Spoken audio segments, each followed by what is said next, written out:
trying to do everything I could to avoid, like, my students turning to the dark side. I was doing everything possible. Like, I'm looking at them while they sleep. I'm having psychological tests with them. I show them a red lightsaber, blue lightsaber, and if they poke red, I murder them. Like, I'm sure he's doing everything he possibly could to end this. And when his own nephew, who is the most important part of this video, is who he thought was the chosen one, turns, that's a really big...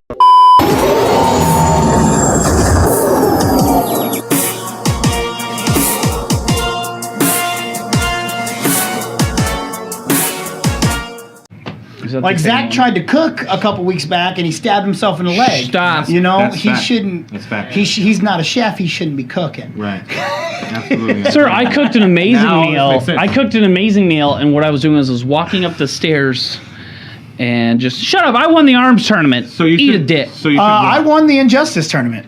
Yeah, that's fine. You're playing against scrubs. Oh, okay. Was LA there? We'll find out I on was the not there. 18th. Was LA we'll there? find Right. out on the Very 18th. right. I was not there to stop you. By the way, that's a good segue. You want to do a shout out for the tournament, LA? Do we have the picture up now? Looks like we have the picture up. Oh, no, sorry. We'll do a shout out for tournament Okay. here in a minute. So, LA, what you can see from Dick Long Dong there, that now what we complained about, what me and BC complained about, I think even in the first episode, I didn't really complain much about it. I did, is that he looked like he had like a Tinkerbell fairy cut on his face, but now we see the scar like goes like full long, So like it grew. pretty much. But yeah, that's the picture we get of Kylo Ren, which is the main topic of tonight, which perfect segue of Luke's thoughts on Kylo Ren. Okay, we'll wait till after that to talk with us. But, yeah. Do you have the quote? I do have the quote. Yeah. Oh, it's long. It's long as hell. I'll give a little excerpt from You're it. good, you're Yeah, good. that whole thing was something I wrote with the quotes. So they talk to Hamill, and Hamill is basically I'm shorting this down. So he's basically saying, meanwhile, Luke is still stewing. That's over... Ryan Johnson. Is it? That's Ryan Johnson's quote. That's maybe the first I one. need to go up because Yeah. you didn't do a very good job. Here, does this help a little bit better? Is it easier to read there?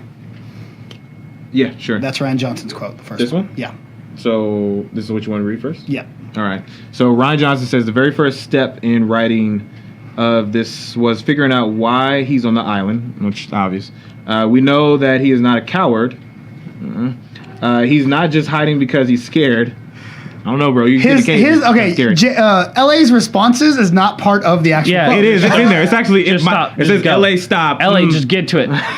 It's because he's scared, but we also know that he must know his friends are in danger. He must know the galaxy needs him. He's sitting on an island in the middle of nowhere. There has to be an answer. It had to be somewhere where Luke Skywalker believes he's doing the right thing and processes of figuring out what that is and unpacking it in the journey for Rey.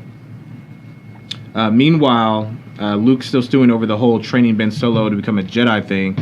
Made a huge mistake in training. This one's a quote from Hamill himself. All right. Luke made a huge mistake in thinking that his nephew was the chosen one, so he invested everything he had in Kylo, much like Obi-Wan did with my character, and he is betrayed with tragic consequences.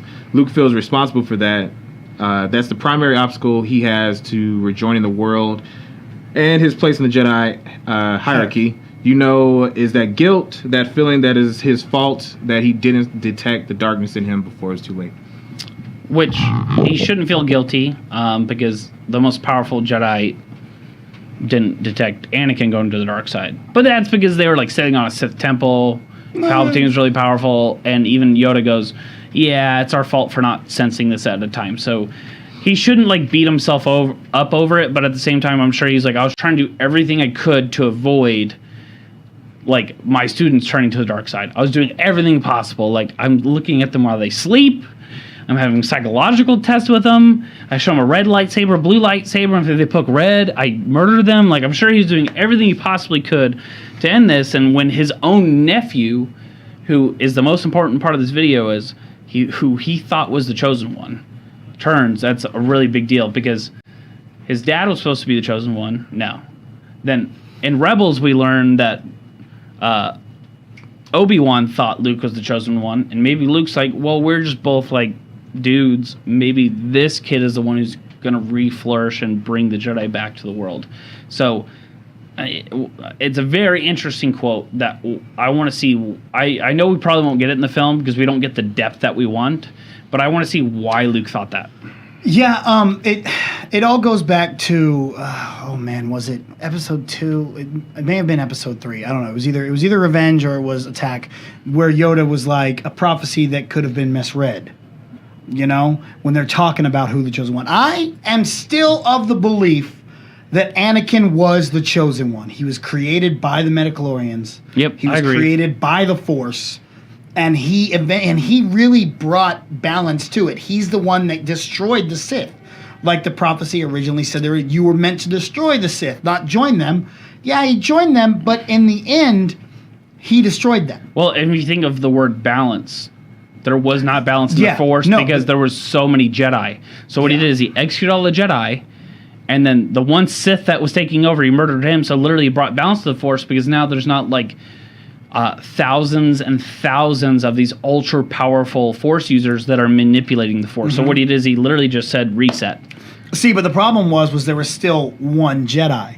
So there's still not balance. So is balance the Jedi seem to believe that balance is all Jedi. All Jedi. That's not balance. You probably have to have that struggle between good and evil. Like that's what the Force is. The Force is not just all good or all dark. It is good versus evil. You have to have the light with the dark. I agree.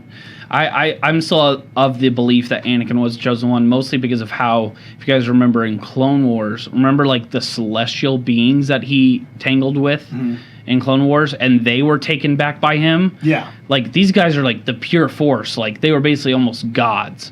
And they were like, oh, dang, like, who is this kid? They weren't like, oh, who's that sperm in his sack that'll eventually be the Chosen One? Or who's that sperm inside that sperm of that uncle of that sperm that'll be that Chosen One? They were literally looking at Anakin and they're saying, all right, this guy's something special. They recognize it, and these guys are almost like Force gods. By the way, LA, have you gotten that far in the Clone Wars yet? Nope. You need to get there, bro. I finally finished, and I have also finished Rebels.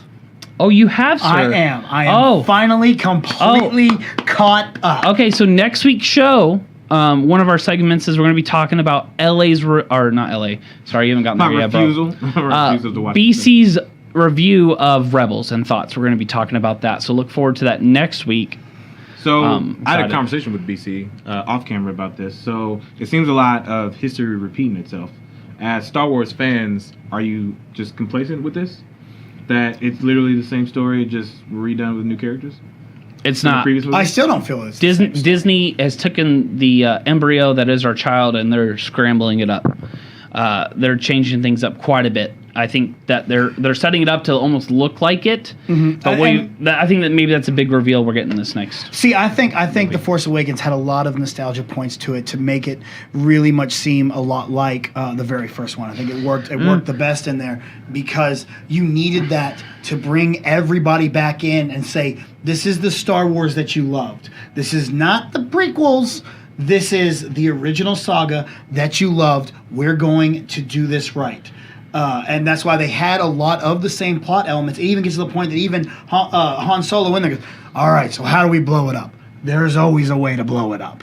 Like, you know, I felt like that was a little jab at themselves. When it was them poking fun at themselves going, yeah, we understand that we're doing basically the same thing, but we have to set this world up. And that is the way they set it up. There is a line in one of the books. I don't know what book it is right now because I'm not actually reading the books. I just read it. Bloodlines probably. There's a lot of where they're talking about the First Order and how they're sitting there going, look, the Empire had things right, but they didn't execute it properly. So now we are going to come in here and we're going to execute properly. That's why a lot of the First Order looks exactly like the Empire, but it's still different a little bit with little tints here and there. So that's why I don't feel that it's like the same story all over again. Like and we haven't even Rogue One was completely different, you know. And so when we get The Last Jedi, if it is the exact same story as Empire Strikes Back, then we might go, what? We're just gonna rehash like that.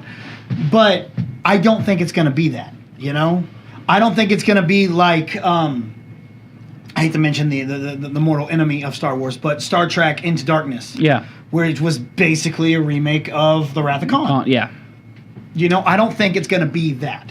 I hope not. Because like I said, I've been championing the fact that Rey is going to turn dark and Kylo is going to become the new character. You cannot... I really he hates it. He hates that. I really don't care. I just want it to be different, to be honest. There is no... Look. I would love to see that turn. That'd be great. Look, you love heels. You're a heel. Look, why you don't want to see a heel? No, actually, you want to see a heel turn with Rey? Face right now, but yeah, the fans wouldn't let me turn heel. See, look, we're gonna, and this is a little different because it's more of a good guy who cannot turn heel. John Cena will not be the bad guy. It's not gonna happen because you just can't. You can't turn him heel now. It won't. John work. Cena is a champion, sir. Rey is a dumb little girl with a lightsaber. I know, but I'm talking more about Kylo Ren turning face. Oh, him? Oh no, Kylo Ren cannot turn. You cannot turn. Kylo Ren cannot Once turn. you have killed Your father. almost everybody's favorite character in Star Wars. Like you go to the street and ask 10 people who their favorite character. I'm gonna say probably 7 or 8 of them will tell you Han Solo. All right, and if you're the one that killed Harrison freaking Ford, a freaking airplane accident couldn't kill Harrison Ford, but this little emo son of a gun did. Come on now, bruh. There's no coming back from that. And they've also established too in press releases that basically, yeah, he's depressed that he killed his dad, right? But he understands there's no turning back. Like you murdered your dad. There's no going back. This story question for you: what if Rey joins Kylo, and now it's up to everybody else to stop them two? Look. If Rey wants to turn heel, so be it. I don't think she's going to. From a storytelling point, they won't. Yeah, I honestly don't think you, because then you have no force sensitive good guys. They're all heels. Now would that be like a great because there's going to be a third movie, right? Yeah, I would love to see like them try to regain her back. I don't think there's no way if they were to turn her, it would happen in 9.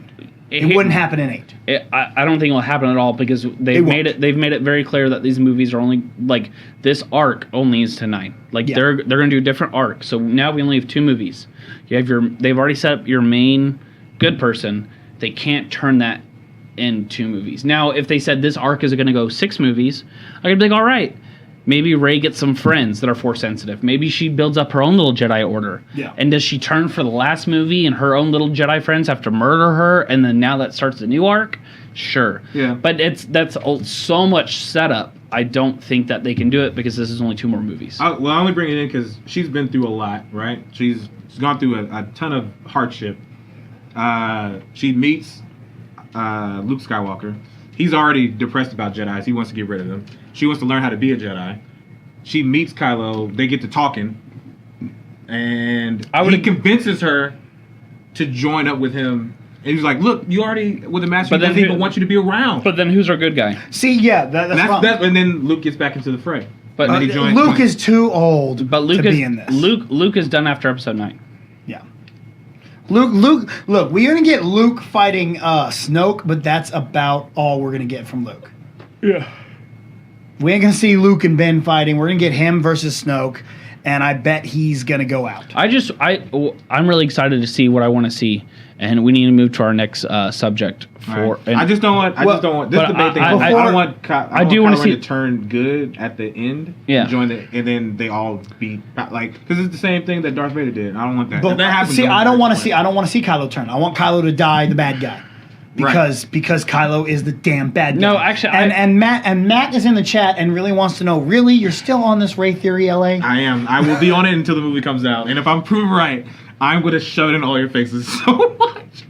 On another note, Guardians of the Galaxy will also have a featurette. Oh yes, sir. Guardians of the Galaxy Star Wars crossover. It's happening.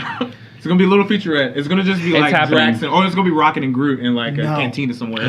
Oh my gosh, no! If there's a gosh darn porg inside Guardians of the Galaxy, that was good. That one was hard for you, wasn't it? Gosh darn. Yes, it was, sir. Yes, it was. But if there's gosh darn porg inside Guardians, I'm gonna be like, BC, it's technically a crossover. Connected. Eat a dick.